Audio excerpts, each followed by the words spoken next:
सो चलिए मेरे प्यारे दोस्तों, अब हम डिस्कस करेंगे रिप्रोडक्शन इन लाइकेंस, यानी जो लाइकेंस होते हैं ये किस तरह से रिप्रोड्यूस करते हैं। सो आप जो पार्ट 2 देख रहे हैं, पार्ट 2 देखने से पहले आप पार्ट 1 ज़रूर देखें, वीडियो ज़रूर देखें उसे, ये आपकी वेल अंडरस्टैंडिंग के लिए अच्छा रहेगा।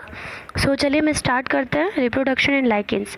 सो जो आपके लाइकेंस होते हैं वो तीनों तरह से रिप्रोड्यूस करते हैं, वेजिटेटिव रिप्रोडक्शन, असेक्सुअल रिप्रोडक्शन और सेक्सुअल रिप्रोडक्शन।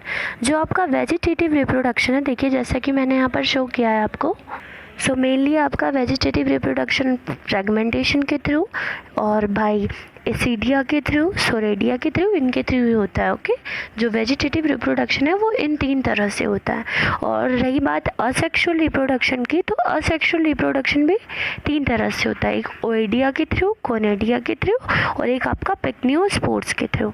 और जो आपका सेक्सुअल रिप्रोडक्शन है इसमें फंगल पार्टनर्स होते हैं, मतलब मेल सेक्स ऑर्गन्स अलग होते हैं और फीमेल सेक्स ऑर्गन्स अलग होते हैं। मेल सेक्स ऑर्गन्स में आपका स्पर्मोगोनिया, इसे हम पिकनिया भी कहते हैं, और फीमेल सेक्स ऑर्गन में आपका कार्पोगोनियम होता है जिसे हम एस्कोगोनिया भी कहते हैं। और इनके अंदर फ्रूटिंग बॉडी पाई जाती है जिसे हम एपोथीसियम या पेरीथीसियम कहते हैं। सो चलिए सबसे पहले हम स्टार्ट करते हैं वेजिटेटिव रिप्रोडक्शन। सो चलिए अब हम डिस्कस करते हैं वेजिटेटिव रिप्रोडक्शन।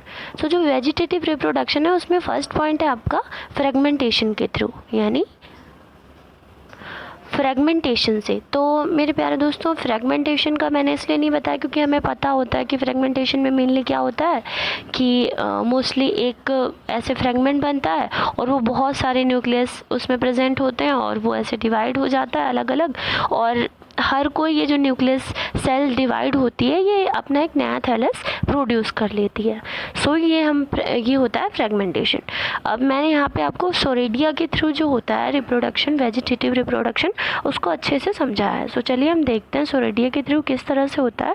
तो जो आपके सोरेडिया हैं ये बहुत स्मॉल प्रोटोबिरेंसेस होते हैं। प्रोटोबिरेंसेस का मीन्स है मतलब किसी तरह का एक गोल उभरा हुआ अंश या किसी भी थैलस का उभरा हुआ भाग, जैसा कि आप देख सकते हैं यहाँ पे देखिए एक तरह का गोलाकार स्ट्रक्चर है। सो इसी कंडीशन को हम प्रोटोबिरेंस कहते हैं। ओके, ये क्या होता है कि जो अपर सरफेस होता है थैलस का, लाइकेन के थैलस का, उससे प्रोड्यूस होते हैं। ये अक्कर होते हैं यानी बनते हैं पॉस्ट्यूल से। इनकी जो स्ट्रक्चर होती है, कम्पैक्ट स्ट्रक्चर होती है, उसे हम सोरेलियम कहते हैं। जैसा कि आप इस डायग्राम में देख सकते हैं, जो ये कम्पैक्ट स्ट्रक्चर ये है इसे हम सोरेलियम कहेंगे। ओके, सो जो सोरेलियम है ये ऊपर से इधर से डिटैच होता है, फटता है और फिर वहाँ से बहुत सारे सोरेडिया निकलते हैं। फिर उनके बाद क्या होता है कि जो ये सोरेडिया हैं ये थिन, पतले और ग्रेस लेयर होती है इसके ऊपर डस्ट की, इधर इधर वहाँ से निकलते हैं, बाहर आते हैं। हर सोरेडिया जो होता है वो उसमें एल्गल सेल्स सराउंडेड होते हैं, जो उनका हाइफी होता है उसके चारों तरफ। और सोरेडिया जो होता है वो निकलता है एल्गल जोन से। उसका जो एल्गल जोन होता है वो बीच में यानी नीचे की तरफ होता है, जो अपर कॉर्टेक्स है उसके नीचे। और जो सेल्स हैं एल्गल जोन जो होते हैं वो डिवाइड होते हैं एक्टिवली और जो फंगल हाइफी है उससे सराउंडेड हो जाते हैं, मतलब उसके चारों तरफ फंगल हाइफी को घेर लेती है। मान लीजिए ये एल्गल जोन है, जैसे कि आपको इस डायग्राम में दिख रहा होगा, ग्रीन कलर में आप देख सकते हैं एल्गल जोन है। ओके, और ऊपर से फंगी या फंगल हाइफा ने इसको डिटैच कर लिया, सराउंड कर लिया चारों तरफ से।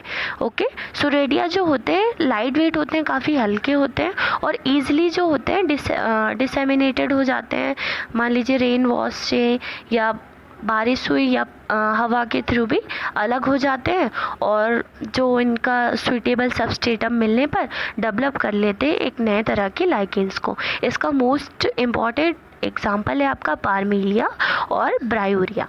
ओके, सो आई थिंक आपको ये समझ में आया होगा रिप्रोडक्शन बाय सोरेडिया। चलिए अगला डिस्कस करते हैं।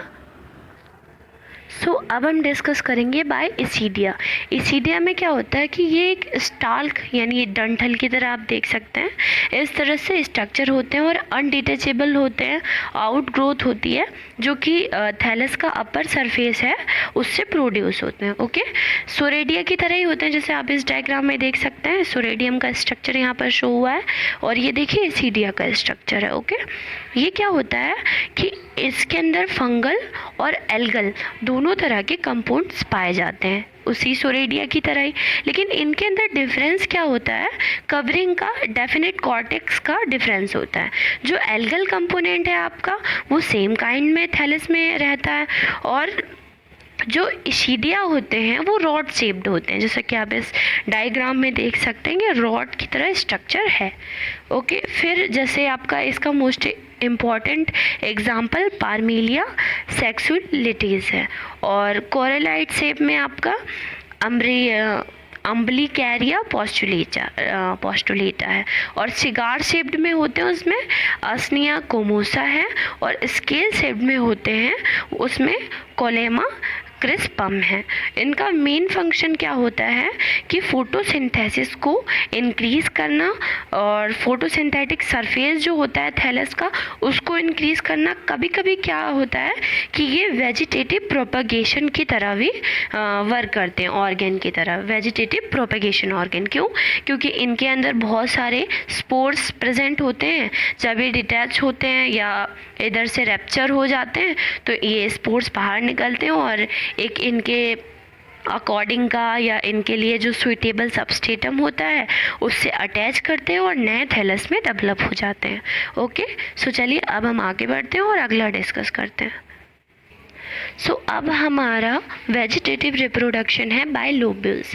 कभी क्या होता है, कभी कभी कि जो डॉर्सीवेंट्रल आउटग्रोथ्स होते हैं, डॉर्सीवेंट्रल का मतलब है कि मान लीजिए ऊपर की तरफ जो ग्रोथ्स होते हैं, ऊपर की तरफ मान लीजिए आप किसी हैंड को इस तरह से सीधा रख दीजिए। ओके, ये उल्टा है, और जिस तरफ में लेयर प्रेजेंट होते हैं, ऐसे लाइनिंग प्रेजेंट होती है, वो आपका सीधा होता है और उसके बैक साइड में उल्टा होता है। तो बैक साइड में हम कहेंगे dorsiventral. Okay, I think आपको समझ में आया होगा।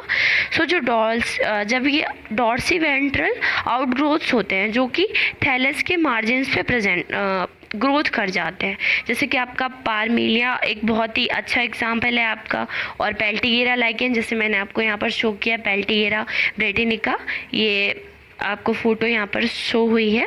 इस तरह से स्ट्रक्चर जो होते हैं वो प्रेजेंट हो जाते हैं। इन्हीं स्ट्रक्चर को हम लोब्यूल्स कहते हैं। ओके, और ये एक तरह का ऑर्गेन होता है वेजिटेटिव प्रोपगेशन का। थैलस जो होते हैं यहीं से डेवलप कर जाते हैं। आपको जब आपके एग्ज़ाम्स में क्वेश्चन पुट आउट किए जाते हैं तो आपको इसी तरह से थोड़ा थोड़ा एक्सप्लेनेशन देना होता है। ये नोट्स आपके लिए हेल्पफुल रहेंगे मे बी। चलिए आगे बढ़ते हैं। माय डियर फ्रेंड्स, अब हम डिस्कस करेंगे असेक्सुअल रिप्रोडक्शन, यानी जो आपका ये लाइकेंस होते हैं इनमें असेक्सुअल रिप्रोडक्शन किस तरह से होता है। मेनली असेक्सुअल रिप्रोडक्शन जो है वो स्पोरुलेशन के थ्रू ही होता है, माना जाता है। ओके, मतलब है तो बहुत सारे एग्जाम्पल, बहुत सारी तरह से होता है, बट मोस्ट इम्पॉर्टेंट आपका स्पोरुलेशन है। तो हम स्पोरुलेशन के बारे में स्टडी करेंगे। चलिए स्टार्ट करते हैं। स्पोरुलेशन में क्या होता है, असेक्सुअली कोनेडिया का फॉर्मेशन होता है। अगर आपसे क्वेश्चन पुट आउट किया जाए कि असेक्सुअल रिप्रोडक्शन इन लाइकेंस बताइए, कोनेड्रियल रिप्रोडक्शन बताइए, आपको यही बताना है स्पोरुलेशन वाला, और यही आपको डिफाइन करना है वहाँ पे। इसका मोस्ट इम्पॉर्टेंट एग्जांपल है आपका आर्थोनिया, ऑइडिया और पिक्नियोस्पोर्स जो होते हैं आपके, पिक्निडियोस्पोर्स होते हैं, और भी इसी नेम से इसको पुकारा जाता है या जाना जाता है। इसमें क्या होता है कि ये बहुत ही रेयर अकरेंस में होते हैं। कुछ स्पीसीज में इन्हें ओइडिया कहते हैं, और जब पिक्नियोस्पोर्स जो होते हैं वो प्रोड्यूस होते हैं फ्लास्क शेप में, जैसे कि आप ये देख सकते हैं, ये फ्लास्क की तरह शेप है, इससे ही हम पिक्नीडिया कहते हैं। ओके, और हर पिक्नीडियम जो होता है वो ओपन्स होता है एक सरफेस पे, जिस स्मॉल पोर को हम ऑस्टियोल कहते हैं। जैसे ये स्मॉल पोर है जहाँ से ओपनिंग हो रही है, इसे हम कहेंगे ऑस्टियोल। और पिक्नीडियल वॉल होती है यहाँ पर, ये स्ट्रक्चर ये मेड यानी बनी हुई होती है स्टेराइल फंगल हाइफी की। और अंदर की तरफ क्या होता है, पिक्नीडिया जो होते हैं वो फर्टाइल हाइफी होते हैं और ऑब्स्ट्रक्ट करते हैं सेक्सुअल स्पोर्स को। जैसा कि आप देख सकते हैं, ये डायग्राम आपको शो हो रहा होगा, छोटे छोटे इस तरह से स्फेरिकल शेप में आपके जो स्पोर्स होते हैं वो बाहर जाकर के दूसरे मान लीजिए सबस्टेटम से अटैच होके या फेवरेबल कंडीशंस आने पर रिप्रोड्यूस कर लेते हैं। इनके टिप्स पे प्रेजेंट होते हैं। कभी जब क्या होता है कि जब फेलिंग हो जाती है, सुइटेबल सबस्टेटम नहीं मिल पाता, तो जो पिक्निडियोस्पोर्स जो होते हैं वो जर्मिनेट करते हैं और कांटेक्ट में आते हैं एक कोई अप्रोप्रिएट एल्गा हो उससे और डेवलप करते हैं एक नया लाइकेन।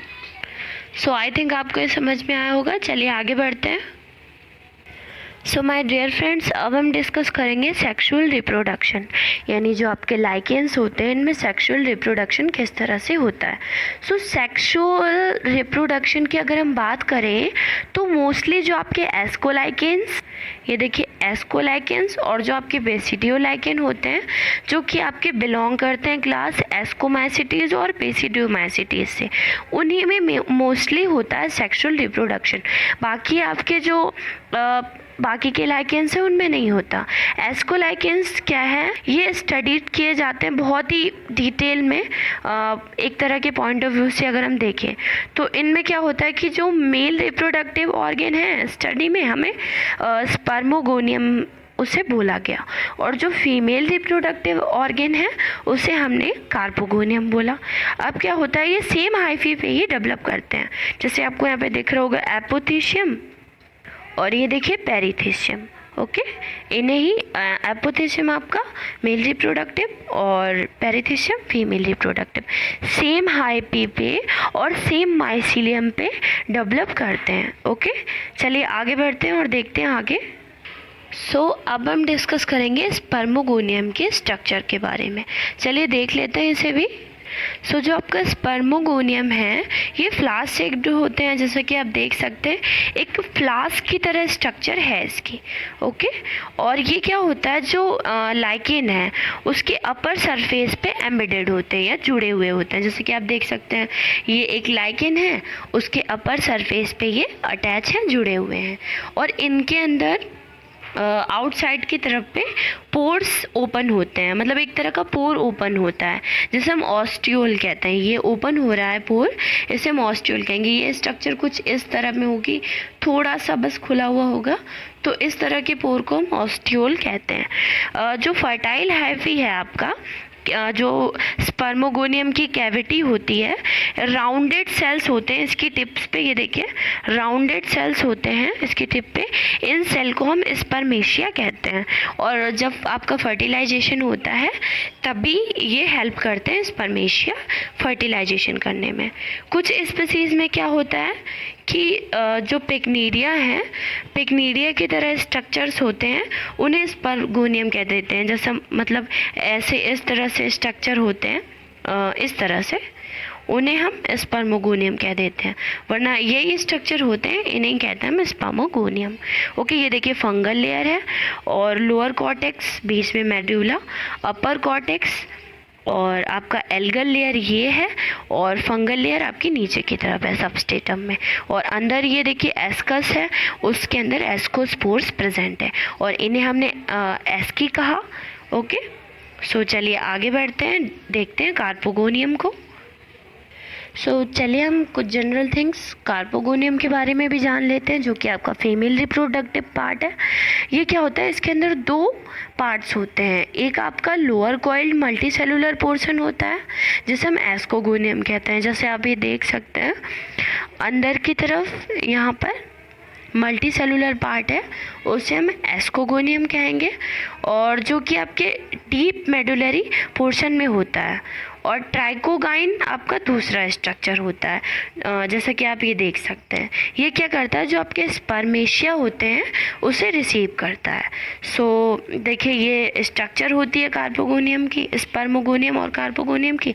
स्पर्मोगोनियम ये देखिए जो पोर होता है उससे ऑस्ट्रियोल कहते हैं, और एल्गल सेल्स यहाँ पे हैं, और स्पर्मेशिया ये हैं। और देखिए ये स्ट्रोमा होता है जो कि एक तरह की कवरिंग स्ट्रक्चर कवर करता है, और ये नीचे का पोर्शन आपका मेड्यूला होता है। अब ट्राइकोगाइन की स्ट्रक्चर देखिए इस तरह से होती है, जो ये इधर से मान लीजिए स्पर्मेशिया हैं, ट्राइकोगाइन पे आकर के डिटैच होते हैं, और कार्पोगोनियम में ये एल्गल सेल्स हैं, और ये हेलिकल एस्कोगोनियम होता है। ओके, सो चलिए अब हम फर्टिलाइजेशन डिस्कस करते हैं। सो चलिए अब हम देखेंगे फर्टिलाइजेशन के बारे में, कि हम फर्टिलाइजेशन में किस किस तरह के प्रोसेसेस होते हैं, और किस तरह से आपका जो ये कार्पोगोनियम है फर्टिलाइज होता है स्पर्मोगोनियम के साथ मिलकर के। चलिए देखते हैं। सबसे पहले क्या होता है कि जब डिसर्मिनेटेड होते हैं आपके स्पर्मेशिया, तो ये एक तरह के प्रोट्रूडिंग टिप जो होता है ट्राइकोगाइन का उस पे जाकर के अटैच हो जाते हैं। जैसे कि मैंने आपको अभी बताया था पीछे वाले उसमें स्लाइड में, कि मान लीजिए इस शेप में है आपका ऑस्टियोल, आपका जो भी स्पर्मोगोनियम है, और यहाँ पर इसमें स्पर्मेशिया प्रेजेंट है, और ये आपका ट्राइकोगाइन स्ट्रक्चर है। यहाँ से स्पर्मेशिया आते हैं और ट्राइकोगाइन के ऊपर डिटैच हो जाते हैं, जो टिप होता है ट्राइकोगाइन का उस पे डिटैच हो जाते हैं। फिर क्या होता है कि ये एक तरह का एविडेंस है कि स्पर्मेशिया जो होता है वो मेल गैमेट है, और जो आपका मोरियन, और एक तरह के मोरियन 1928 में उन्होंने ओपाइन किया था कि कोई भी फर्टिलाइजेशन नहीं होता ट्राइकोगाइन में, लेकिन क्या होता है कि फर्टिलाइजेशन होता है, और ये एविडेंस है कि स्पर्मेशिया आते हैं और ट्राइकोगाइन की टिप को फर्टिलाइज करते हैं। ओके, और फर्टिलाइज होता है स्पर्मेशिया के थ्रू। जब फर्टिलाइजेशन हो जाता है तो जो ट्राइकोगाइन है वो विदर्स यानी खराब से स्ट्रक्चर उसकी डिस्ट्रॉय हो जाती है, और एस्कोगोनियम जो होता है वो फ्रीली प्रोड्यूस करता है एक तरह की ब्रांचिंग स्ट्रक्चर्स को, जिसे हम एक्रोजीनस हाइफी कहते हैं। ये हाइफी क्या करते हैं, प्रोड्यूस करते हैं एस्की, यानी आपके जो एस्काज होते हैं इस तरह की स्ट्रक्चर्स होती हैं उन्हें प्रोड्यूस करते हैं उनके एंड्स पर, जो आपका थैलस का एंड है उस पर।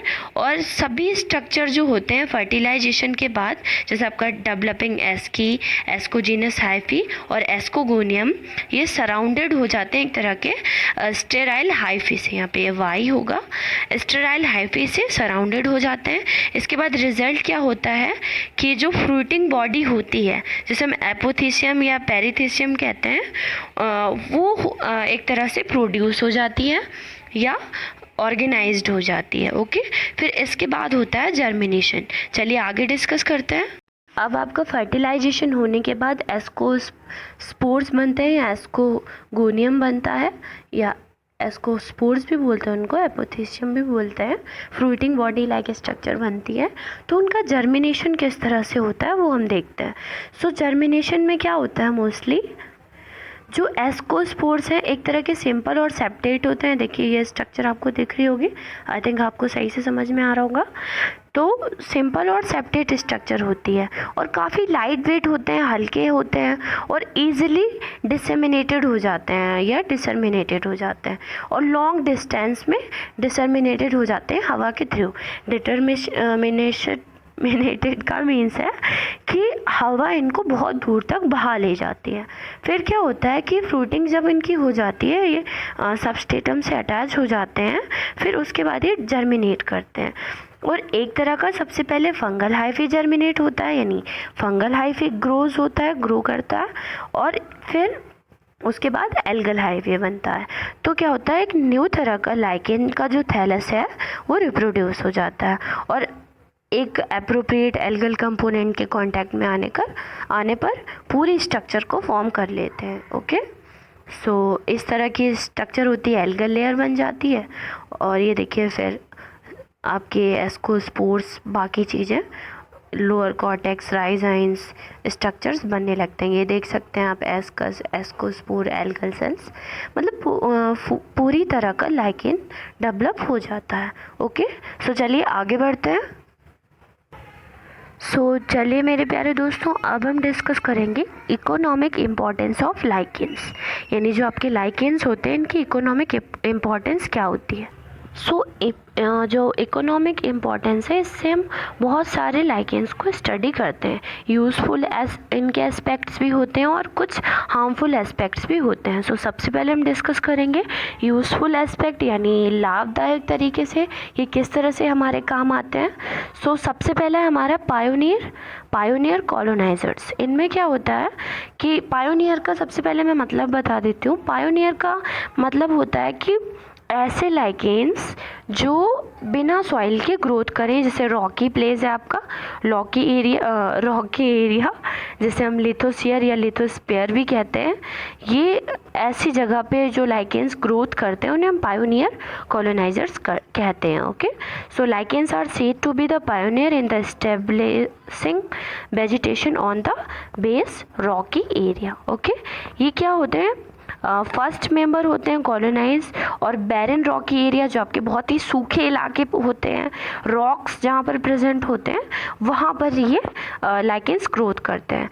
जब डेवलपमेंट होता है, ड्यूरिंग डेवलपमेंट ये ब्रिंग करते हैं डिसइंटीग्रेशन ऑफ रॉक स्टोन्स, जिसे हम बायोलॉजिकल वेदरिंग कहते हैं। इनके अंदर एसिड्स फॉर्म होते हैं, जैसे कि ऑक्सैलिक एसिड और कार्बोनिक एसिड। उससे जो आपकी रॉक होती है, जैसे मान लीजिए ये काफ़ी सॉलिड रॉक है और ये रॉक धीरे धीरे डिटैच होती जाती है और यहाँ पर या डिसइंटीग्रेट होती जाती है, और यहाँ पर जो लाइकेंस होते हैं वो ग्रोथ करते चले जाते हैं। ओके, और इसीलिए ये फॉर्मेशन ऑफ सॉइल में काफ़ी इम्पॉर्टेंट रोल प्ले करते हैं हमारी नेचर में, और इसी फेनोमेनन को हम पेडोजेनेसिस कहते हैं। कभी आपसे अगर क्वेश्चन पुट आउट किया जाए कि पेडोजेनेसिस किसे कहते हैं, तो आपको यही डिफाइन करना है कि जो पायोनियर कॉलोनाइजर्स होते हैं, यानी ऐसे लाइकेंस जो रॉकी एरियाज पर ग्रोथ करते हैं, वो ऑक्सैलिक एसिड और आपका कार्बोनिक एसिड, ऐसे एसिड्स का फॉर्म करते हैं, और जिससे जो रॉक्स हैं वो डिसइंटीग्रेट होती हैं और सॉइल का फॉर्मेशन करती हैं। So that's process is called pedogenesis. Okay, so चलिए आगे बढ़ते हैं। सो अगला हमारा रोल इन एनवायरमेंटल पॉल्यूशन, यानी एक तरह का इंडिकेटर का काम करते हैं आपका ये जो लाइकेंस होते हैं, एक बहुत ही सेंसिटिव होते हैं एटमॉस्फेयर से। सो चलिए हम देख लेते हैं मैंने क्या इसमें नोट्स में लिखा है। So lichens are very sensitive to atmosphere pollutants such as sulphur dioxide. So जो आपकी सल्फर डाइऑक्साइड होती है, ये जहाँ पर ज़्यादा मात्रा में होगी, बहुत ज़्यादा मात्रा में, वहाँ पर लाइकेंस ग्रोथ नहीं कर पाएंगे। इसका मीन्स ये है कि ये एक तरह का इंडिकेटर का काम करेंगे। जहाँ पर ज़्यादा सल्फर डाइऑक्साइड होगी वहाँ पर ज़्यादा एसिड रेन्स हुआ करेगी। इसका मीन्स है कि वहाँ पर ज़्यादा पॉल्यूशन हुआ करेगा। सो वहाँ पर ये ग्रोथ नहीं करते, जैसे कि enable to grow on towns, cities and around industrial sites, जहाँ पर इंडस्ट्री ज़्यादा होती है, जैसा आपका इंडस्ट्रियल एरिया जहाँ पर जैसे फैक्ट्रीज़ वगैरह, मिल्स ETC ये सब ज़्यादा हो, जैसे रिफाइनरीज़ और ब्रिक वर्क्स जहाँ पर ज़्यादा होते हो, वहाँ पर लाइकेंस ग्रो नहीं करते। So the lichens can be used as reliable biological indicators of pollution. एक तरह का रिलेएबल बायोलॉजिकल आपका इंडिकेटर का काम करता है पॉल्यूशन के ऊपर। और जो ट्रीज़ के ऊपर स्टडी किए जाते हैं लाइकेंस, वो एक तरह का क्वालिटेटिव स्केल है जो कि एस्टिमेट करता है SO2 के यानी सल्फर डाइऑक्साइड के लेवल को। ओके, और इसी तरह से जो लाइकेंस है वो पॉल्यूशन इंडिकेटर्स या मॉनिटर के थ्रू रिप्रेजेंट किए जाते हैं, इंडिकेटेड होते हैं। सो लीफी लाइकेंस आपको यहाँ पर दिख रहे होंगे, पार्मेलिया फैमिली जो होती है, और जैंथोरिया लीफी लाइकेंस इन्हें हम बोलते हैं, और आपका फिजिसिया ये भी बहुत ही एक तरह का इम्पॉर्टेंट एग्जाम्पल है। और बुसी लाइकेंस होते हैं आपके रॉ प्लेसेस पे जो डेवलप करते हैं, जैसे आपका एवर्निया, असनिया और हाइपोगैमनिया। सो ये सारे एग्जाम्पल हैं आपके एक तरह के इंडिकेटर्स का वर्क करते हैं। बाकी ये सारे एग्जाम्पल हैं, और इनमें से जितने भी आपके अर्थ पर पाए जाने वाले लाइकेंस हैं वो सभी के सभी इंडिकेटर होते हैं एक तरह के पॉल्यूशन में, जो पॉल्यूशन इंडिकेटर का काम करते हैं, यानी सल्फर डाइऑक्साइड के इंडिकेटर का काम करते हैं। ओके, चलिए आगे बढ़ते हैं। अगला है हमारा फूड एंड फूडर, यानी लाइकेंस जो है वो खाना और जो जानवरों का चारा होता है उसके रूप में भी यूज़ किए जाते हैं। Lichens serve as important source of food. जो इनवर्टिब्रेट्स होते हैं आपके, इनवर्टिब्रेट्स का मतलब जिनमें नोटोकॉर्ड प्रेजेंट नहीं होता है, एग्जाम्पल के लिए आपके जितने भी lower non chordata, higher non chordata और बाकी के काइनोडर्म्स ETC ये सब आते हैं, एनिलिडा वगैरह, इनमें भी ये एक तरह के फूड का काम करते हैं। और in large number of example हम दे सकते हैं एनिमल्स का, जैसे माइट्स हो गया, आपका कैटरपिलर हो गया, टर्माइट्स हो गए, स्नेल्स हो गए, स्नग्स हो गए, बहुत सारे एग्जाम्पल दे सकते हैं। मैंने कुछ यहाँ पर एग्जाम्पल्स दिए हैं। ओके, फीड करते हैं इनको पार्टली, थोड़ा थोड़ा, और या तो कम्प्लीटली फीड करते हैं लाइकेंस को। Lichens as food have also completely been used as man during famines. जो हम होते हैं, मैन होते हैं, ये भी फूड की तरह यूज़ करते हैं। जैसे कि क्यों यूज़ करते हैं? क्योंकि ये रिच होते हैं पॉलीसैकेराइड्स, जो आपका कार्बोहाइड्रेट है, ये 3 टाइप्स के होते हैं, मोनोसैकेराइड, पॉलीसैकेराइड एंड ओलिगोसैकेराइड। ये रिच होते हैं पॉलीसैकेराइड्स में, कार्बोहाइड्रेट है जो कि एक तरह का, इसीलिए हम इनका यूज़ करते हैं एज अ फूड। कुछ एंजाइम्स होते हैं, सम विटामिन्स होते हैं, जैसे आपका एक कैटरेरिया आइसलैंडिका है, ये आइसलैंड मॉस है मेनली। ये एक तरह का जो स्वीडन है, नॉर्वे है आपका, और स्कैंडिनेवियन है कंट्रीज़ होते हैं, जो कि आइसलैंड है, बहुत सारे कंट्रीज़, उनमें यूज़ किया जाता है एज अ फूड। क्यों? क्योंकि ये कार्बोहाइड्रेट में रिच होते हैं पॉलीसैकेराइड्स में। एक आपका लेकानोरा है, लेकानोरा एस्कुलेंटा, जो कि यूज़ होता है आपका इज़राइल, और आपका अम्बिलिकेरिया एस्कुलेंटा है जो कि जापान में एज अ फूड यूज़ होता है। और आपकी पार्मेलिया की काफ़ी स्पेसीज़ जो हैं, जिसे हम राथापुर और रॉक फ्लावर तेलुगु में कहते हैं, वो की करी पाउडर जो होता है, आपका करी बनती है, उससे करी पाउडर बनता है। ओके, इंडिया में मेनली। ओके, और इन फ्रांस लाइकेंस जो होते हैं वो यूज़ होते हैं जो आपके कन्फेक्शनरी होते हैं, चॉकलेट्स या पेस्ट्रीज़ के मेकिंग में, जैसे कि आपका क्लेडोनिया रैंगीफेरिया है, वो यूज़ होता है, जिसमें जो कि एक रेनडियर मॉस है। इज़ द जो आपके रेनडियर्स होते हैं, जैसे कि मैंने इस डायग्राम में शो किया है, इन्हें रेनडियर्स कहते हैं। रेनडियर एक तरह के डियर्स होते हैं जो कि आपके पोलर कंट्रीज़ होते हैं, वहाँ पर पाए जाते हैं, जो कि ईट करते हैं कैटरेरिया आइसलैंडिका को। ये फूडर यानी इनके चारों, जो कि हॉर्सेस हो गए, इनके चारे के रूप में भी यूज़ किया जाता है। और स्पेसीज़ जो होते हैं आपके स्टेरियोकॉलन के, या एवर्निया, पार्मेलिया और लेकानोरा, वो भी चारे के रूप में ही यूज़ किए जाते हैं। ओके, चलिए आगे बढ़ते हैं। अब अगला है हमारा सोर्स ऑफ मेडिसिन, यानी लाइकेंस जो होते हैं वो एक तरह के सोर्स ऑफ मेडिसिन के रूप में यूज़ किए जाते हैं। बहुत ही अर्ली टाइम से, बहुत ही साल पहले से ही, जो कि आपका जॉन्डिस होता है, फीवर, नॉर्मल फीवर, या डायरिया होता है, एपिलेप्सी होता है, उनमें बहुत ही तरह के लाइकेंस जो होते हैं वो मेडिक्लिनली यूज़ किए जाते हैं। कुछ लाइकेंस जो होते हैं वो जो एंटी कैंसर ड्रग्स होते हैं या एंटीबायोटिक्स होते हैं आपके, उनके प्रिपरेशन में भी यूज़ किए जाते हैं। जैसे कि आपका एरिथ्रिन है, जो कि लाइकेंस है, एक ब्रॉड स्पेक्ट्रम में, यानी बहुत ही बड़े इंडस्ट्रियल वे में हम देख सकते हैं, एक तरह से एंटीबायोटिक बनाने के काम आते हैं, जो कि बहुत तरह के इन्फेक्शन के लिए ट्रीट होती हैं। मैंने कुछ एग्जांपल आपको दिए हैं यहाँ पे, देखिए, लोवेरिया, पल्मोनेरिया एंड क्रिटेरिया आइसलैंडिका, जो कि आपके रेस्पिरेटरी डिसीज़ में, पार्टिकुलरली मेनली ट्यूबरकुलोसिस में यूज़ की जाती है। एक आपका असनिया बर्बर्टा है, जो कि यूज़ की जाती है स्ट्रेंथनिंग हेयर या यूटेराइन, जो आपके एलिमेंट्स होते हैं उनमें यूज़ की जाती है। एक आपका ज़ैंथोरिया प्रेटिना है, जो कि जॉन्डिस के क्योर के लिए यूज़ की जाती है।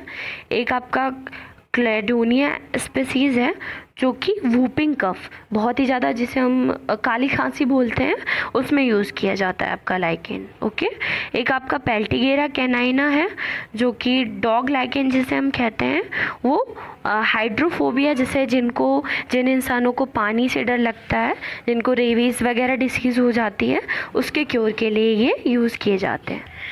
अगला है आपका रोसेला मॉन्टेग्निया।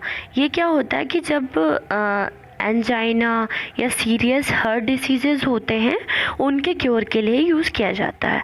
अगला है आपका पार्मेलिया सैक्सेटिलिस, जो कि एपिलेप्सी के ट्रीटमेंट के लिए यूज़ किया जाता है। और कुछ स्पीसीज़ होती हैं एवर्निया की और क्लैडोनिया की और पोसेला की, जो कि फीवर को कंट्रोल करने में यूज़ किए जाते हैं। मैंने आपको सम एग्जांपल्स दिए। आप अगर एग्जांपल मान लीजिए क्वेश्चन पुट आउट कर दिया जाता है आपके एग्ज़ाम्स में कि इकोनॉमिक इम्पोर्टेंस ऑफ लाइकेंस बताइए, तो आप उसमें अगर एक दो भी बता देते हैं तो आपके लिए काफ़ी रहेगा। इतना मैंने आपको आपके अंडरस्टैंडिंग के लिए इतने सारे एग्जांपल्स बता दिए। ओके, चलिए आगे बढ़ते हैं। अब हम देखेंगे इंडस्ट्रीज़ में किस तरह से यूज़ होते हैं आपके ये जो लाइकेंस हैं उनका। टैनिंग और डाइंग में यूज़ होता है मोस्टली, जैसे कि आपके जो फाइबर्स हैं और फैब्रिक्स होते हैं और कुछ लेदर इंडस्ट्री में होते हैं, उनमें यूज़ होता है। जो आपका लेदर इंडस्ट्री में है उनमें मेनली कैटरिया और जो आपका लैंडिका, कैटरिया इज़लैंडिका है, ये साथ में होगा। ओके, कैटरिया इज़लैंडिका और लोबेरिया नाम के लाइकेंस, इसमें मोस्टली लोबेरिया परमोटेरिया जो कि एस्ट्रिग्नेंट प्रॉपर्टी को शो करते हैं, वो यूज़ होते हैं। और नेचुरल डाइस को बनाने में आपका ऑर्चिल जो कि ब्रू डाई इससे प्रोड्यूस होता है, ऑब्टेंड होता है। रोसेला और लिकोनेरा से dice mostly blue die reproduce होता है। ओके, ये इस तरह का डाई ये होता है रोसेला, लिकोनेरा। चलिए आगे बढ़ते हैं।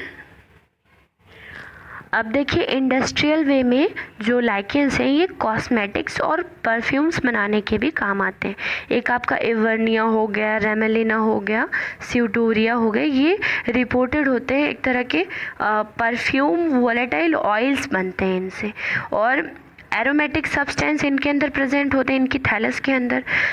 ये जो लाइकेंस हैं ये प्रिपरेशन ऑफ बहुत सारे जो कॉस्मेटिक आर्टिकल, जैसे आपका लिपस्टिक हो गया और बाकी चीज़ें जो भी फीमेल का कॉस्मेटिक आता है, उन सभी का प्रोडक्शन करने में यूज़ होते हैं। और बाकी आपके परफ्यूम जो आपके परफ्यूमरी गुड्स होते हैं, जैसे कि आपका धूप हो गया, हवन सामग्री हो गया, बाकी जो धूप बत्ती आती है जो हम अपने घरों में जलाते हैं, उन सभी का प्रोडक्शन करने में भी यूज़ होते हैं। और देखिए जैसे आपका वी जेल और भी बहुत सारा, ये नवरत्न ऑयल, मतलब बहुत सारे एक तरह के इंडस्ट्रियल वे में भी लाइकेंस का यूज़ होता है। कॉस्मेटिक्स, परफ्यूम्स और बहुत सारी हमारी जो हम जनरल डे में अपना डे टू डे यूज़ करते हैं रेगुलर लाइफ में, वो सभी चीज़ें प्रोड्यूस करने में काम आते हैं लाइकेंस। ओके, चलिए आगे देखते हैं। अब देखिए अगला है हमारा ब्रीविंग और डिस्टिलेशन, यानी जो लाइकेंस हैं इनकी कुछ स्पीसीज़ जो हैं ये डिस्टिलेशन में यानी अल्कोहल के प्रोडक्शन में, या जो आपका स्प्रिट होता है उसके प्रोडक्शन में भी यूज़ किए जाते हैं। जैसे कि आपका एक कैटरेरिया इस्लैंडिका है, इसके अंदर कार्बोहाइड्रेट कंटेन होते हैं, मैंने अभी पहले भी बताया था, जो कि लाइकेनिन के फॉर्म में होते हैं। जो स्वीडन और रसिया कंट्रीज़ हैं वहाँ पर अल्कोहल प्रोड्यूस करने में ये लाइकेन यूज़ होते हैं, और इन लाइकेन को कन्फेक्शनरी वे में भी काफ़ी यूज़ किया जाता है। और मिनरल्स बनाने में जैसे कि आपका लेकेनोरा एस्कुलेंटा है, जो कि फाउंड होता है लाइमस्टोन में, मिली जो लाइमस्टोन डेजर्ट होते हैं वहाँ पर फाउंड होता है, और इससे कैल्शियम ऑक्सलेट क्रिस्टल जो होते हैं वो प्रोड्यूस होते हैं। ओके, जैसा कि आप इस डायग्राम में मैंने आपको शो किया है एक तरह से, अब जैसा कि आप इस डायग्राम में देख सकते हैं कि रेसिस्टेंट आउटर लेयर्स हैं, जो कि हाइड्रोफोबिसिटी का मतलब है यहाँ पर lack of water amount present है, मतलब कि काफ़ी कम मात्रा में पानी प्रेजेंट है यहाँ पर।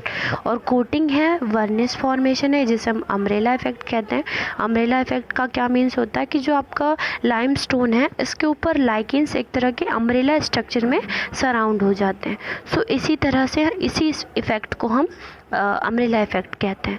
और ये देखिए, प्रोडक्शन ऑफ एक्सोपॉलीमेरिक सब्सटेंस जैसे कि लाइकिन एसिड्स होते हैं और बहुत ही अलग तरह के मेटाबॉलिट्स, एग्जांपल के लिए हम ऑक्सलेट कह सकते हैं, और कार्बन के बहुत सारे एक तरह के मेटल मिनरल्स इनका भी फॉर्मेशन करते हैं। और देखिए ये इनकॉर्पोरेशन क्ले मिनरल्स जिसे हम जिसमें डस्ट पार्टिकल्स और मिनरल ग्रेन्स और बहुत तरह की बायोफिल्म्स या लाइकेन थैलस प्रोड्यूस होते हैं। और देखिए सेकेंडरी, इधर नीचे के पार्ट में क्या होता है जिसे हम रॉक सबस्ट्रेट कहते हैं। ये सेकेंडरी मिनरल्स हैं जो फॉर्मेशन करते हैं लाइकेन थैलस का। लाइकेन रॉक इंटरफेस, इसे हम सब सरफेस भी कहते हैं, और इंटीग्रेशन होता है लाइकेंस का इसमें रॉक सबस्ट्रेट के थ्रू। इन्हें हम इनकॉर्पोरेशन ऑफ रॉक्स या फ्रेगमेंट्स इनटू लाइकेन थैली भी कहते हैं। और लाइकेन जो होते हैं एनकोरिंग स्ट्रक्चर्स, आप यहाँ पर ये देख सकते हैं, और पेनिट्रेट करते हैं जो स्टेबलाइज हो जाते हैं। फिर एक तरह की टनलिंग स्ट्रक्चर या पेनिट्रेशन या कोलोनाइजेशन बना लेते हैं फंगल हाइफी के थ्रू। और ये देखिए बहुत तरह की टनल्स बनाते हैं और क्रैक करते हैं, बाहर की तरफ एक तरह के पोर्ट्स जाते हैं और जो आपके ऑक्सलेट और कार्बोनेट और बहुत तरह के मिनरल्स का प्रोडक्शन करते हैं। ओके, सो चलिए आगे बढ़ते हैं। अच्छा, जो आपके लाइकेंस होते हैं, ये जो नेचुरल प्रोडक्ट्स होते हैं, इनसे मतलब लगभग 550 से ज़्यादा नेचुरल प्रोडक्ट्स को बनाने में काम आते हैं लाइकेंस। इनके कुछ लाइकेन जो प्रोडक्ट्स हैं वो पॉइजनस होते हैं due to the presence of various substance. इनके अंदर बहुत सारे सब्सटेंस प्रेजेंट होते हैं, उससे ये पॉइजनस भी होते हैं। ओके, सो चलिए आगे देख लेते हैं ये हमारे लिए किस तरह से हार्मफुल होते हैं और पॉइजनस होते हैं।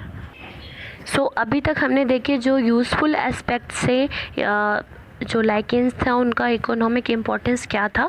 अब इनका हार्मफुल इफ़ेक्ट क्या है ये हम देखेंगे और जानेंगे इसके बारे में। चलिए स्टार्ट करते हैं। अच्छा, जो लाइकेंस हैं ये ग्रो करते हैं जो यंग फ्रूट ट्रीज़ होते हैं और जो आपके सैंडल ट्री यानी चंदन के पेड़ होते हैं इन पर ग्रोथ करते हैं, जिससे क्या करते हैं ये जो उनकी लेयर्स होती है और उनका जो स्टेम होता है उसे डिस्ट्रॉय कर देते हैं। सो ये एक तरह से हमारे लिए हार्मफुल है। और जब हॉट सीजन्स आते हैं तो कुछ लाइकेंस होते हैं जैसे कि आपका असनिया बरबेटा जो कि काफ़ी ड्राई होता है और इनफ्लैमेबल होता है, जो कि इसको एक तरह से जो स्प्रेड होती है, फायर फॉरेस्ट में लगती है, आग लगती है, उसको स्प्रेड करने का काम करता है आपका असनिया बरबेटा। एक तरह से काफ़ी जो आपके अमेज़न के जंगल्स वगैरह हैं वहाँ पर ये काफ़ी ज़्यादा मात्रा में पाए जाते हैं, तो वहाँ पर ये जो फायर है उसको प्रोड्यूस करने का काम करते हैं और स्प्रेड करने का काम करते हैं। और कुछ लाइकेंस जो होते हैं आपके एलर्जेंस का काम करते हैं। मान लीजिए आप उन लाइकेन को छू लेते हैं या खा लेते हैं या और भी किसी वे से वो आपको एलर्जीज प्रोड्यूस करने का काम करते हैं ह्यूमन बींग या जितने भी ऑर्गेनिज्म हैं उनके अंदर। कुछ कॉमर्शियल वैल्यू होती है लाइकेंस की, जैसे ग्लास और मार्बल या स्टोन होते हैं उनको बनाने में। सो जो लाइकेन का थैलस है वो डिस्ट्रॉय करता है। मैंने अभी आपको बताया ऑक्सैलिक एसिड और बहुत सारे एसिड्स जो हैं उनको प्रोड्यूस करके एक तरह से रिड्यूस्ड करने का काम करते हैं जो मार्बल स्टोन है उनको। और कुछ लाइकेन एग्जांपल में आपका क्लैडोनिया रैंगीफेरा और कैटरेरिया आइसलैंडिका ये एक्यूमुलेट होते हैं लार्ज क्वांटिटीज़ में। जो आपका रेडियो एक्टिव स्ट्रॉन्शियम या आपका कैस्टम स्ट्रॉन्शियम 19 होता है इसका एटॉमिक नंबर। सो ये क्या करते हैं, एटॉमिक फेल्स आउट्स के थ्रू रेडियो एक्टिव सब्सटेंस का काम करते हैं और जो आपकी फूड चेन होती है उसको तोड़ने का काम करते हैं। जैसे आपका लाइकेंस रेनडियर और रेनडियर से मैन, सो रेडियो एक्टिव सब्सटेंस होंगे, सो ह्यूमन टिश्यू को डिस्ट्रॉय करेंगे या जो आपका रेनडियर्स हैं इनके टिश्यूज़ को डिस्ट्रॉय करेंगे या हार्म पहुंचाएंगे। सो इससे काफ़ी हार्मफुल इफ़ेक्ट पड़ते हैं। ये थोड़े से हार्मफुल इफ़ेक्ट थे। सो आई थिंक आपको ये अंडरस्टैंड हुए होंगे अच्छे से। तो मेरे प्यारे प्यारे दोस्तों, thank you so much for watching my video. So अपने सिलेबस की लेटेस्ट अपडेट्स के लिए मेरे चैनल को लाइक, शेयर एंड सब्सक्राइब कीजिए। हम मिलेंगे अपने नए वीडियो में और एक अच्छे से प्यारे से टॉपिक के साथ। तब तक के लिए बाय बाय, टेक केयर।